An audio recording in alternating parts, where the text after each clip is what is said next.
নমস্কার, আমি জ্যোতিষতন্ত্র পি কুমার বলছি মন্ত্রের যন্ত্র থেকে। আমি মায়ের দশমহাবিদ্যার যেই একটা একটা করে মায়ের যে ভুজা মানে 10টা রূপ, তার বিবরণ আপনাদের শোনাবার চেষ্টা করছি, যাতে আপনাদের ভালো লাগে। যারা জানেন না তাদেরও জ্ঞান এবং শুনতে ভালো লাগবে। আমি গতবারে বলে এসেছি মা তারা, তারপর বললাম ছিন্নমস্তা, আজ আমি বলছি মা ষোড়শী। এই মা ষোড়শী কে? দশমহাবিদ্যার মা ষোড়শী কে, সেই ব্যাপারে মাহেশ্বরীর শক্তির সবচেয়ে সুন্দর শ্রী বিগ্রহধারিণী সিদ্ধ দেবী হলেন এই ষোড়শী। মহাবিদ্যার মধ্যে স্থান চতুর্থ।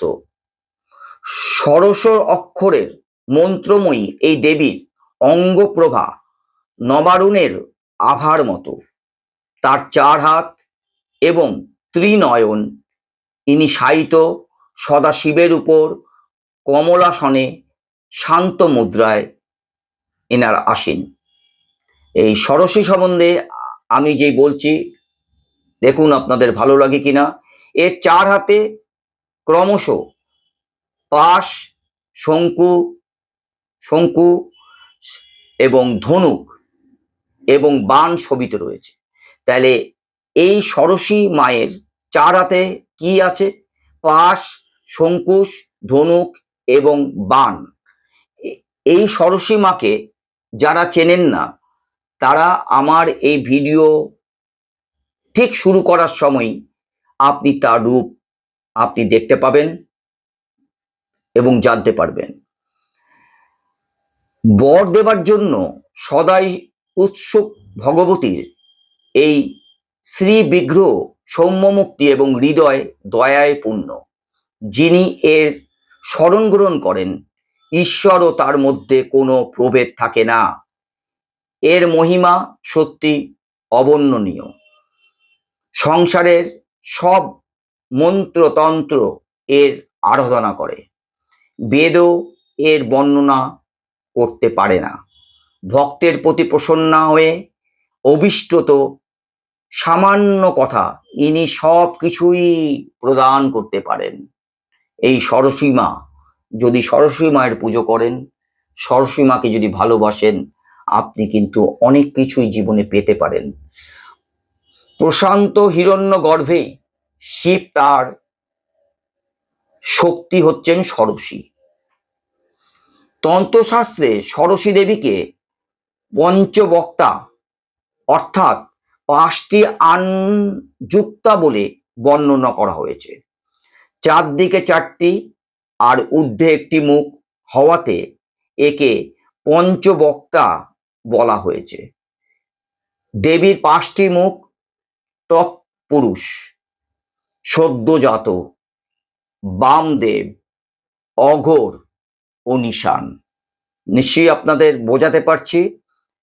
সুন্দর একটা দেবীর কল্পনা করুন। দেবীর কি কি আছেন? ঈশান, তারপর কি হচ্ছে?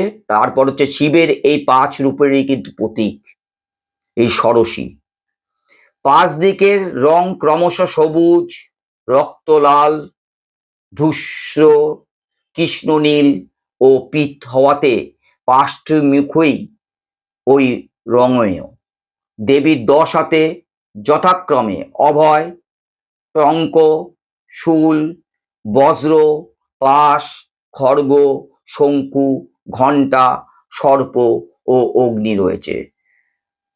এই দশমহাবিদ্যায় ষোড়শী মা যে কালী আছেন, সেই কালীর হাতে কি কি আছে, যেমন দুর্গা মায়ের হাতে থাকেন ঠিক সেরকম, সেটা আমি আপনাদের বললাম। এবং ইনি 16 কলায় পরিপূর্ণ বিকশিত হওয়াতে একে ষোড়শী মা বলা হয়। ষোড়শীকে শ্রীবৃদ্ধিও বলা হয়। এর ললিতা, রাজরাজেশ্বরী, মহা ত্রিপুরেশ্বরী, বালা পঞ্চদশী ইত্যাদি অনেক নাম কিন্তু এনার আছে। একে আদ্যা শক্তি বলা হয়, যাকে আদ্যামা আদ্যা শক্তি বলা হয়।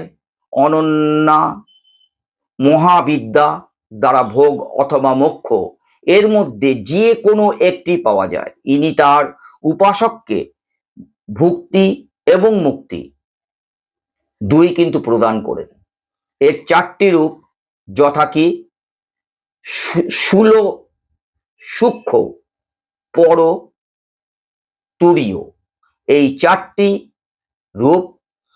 একদা পরাম্ব পার্বতী ভগবান শিবকে প্রশ্ন করলেন, হে ভগবান, আপনার দ্বারা প্রকাশিত তান্ত্রিক সাধনাতে জীবের আধি ব্যাধি শোক সন্তাপ দীনতা হীনতা তো দূর হবে, কিন্তু জন্ম মৃত্যুর অসহনীয় দুঃখের নিবৃত্তি তো হবে না।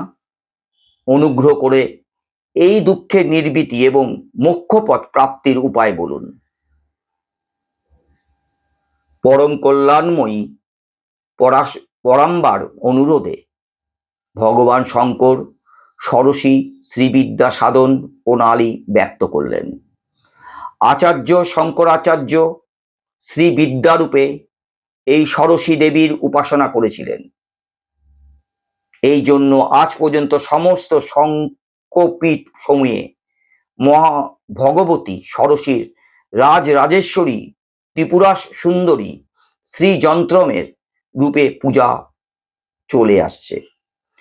আচার্য শঙ্করাচার্য তার রচিত সৌন্দর্য লহরী তে ষোড়শী শ্রীবিদ্যাশ্রুতি প্রসঙ্গে বলেছেন যে অমৃত সমুদ্রের মধ্যে একটি মণির দ্বীপ আছে, যেখানে কল্পবৃক্ষের সারি রয়েছে, নবরত্নের 9টি প্রকোষ্ঠ আছে।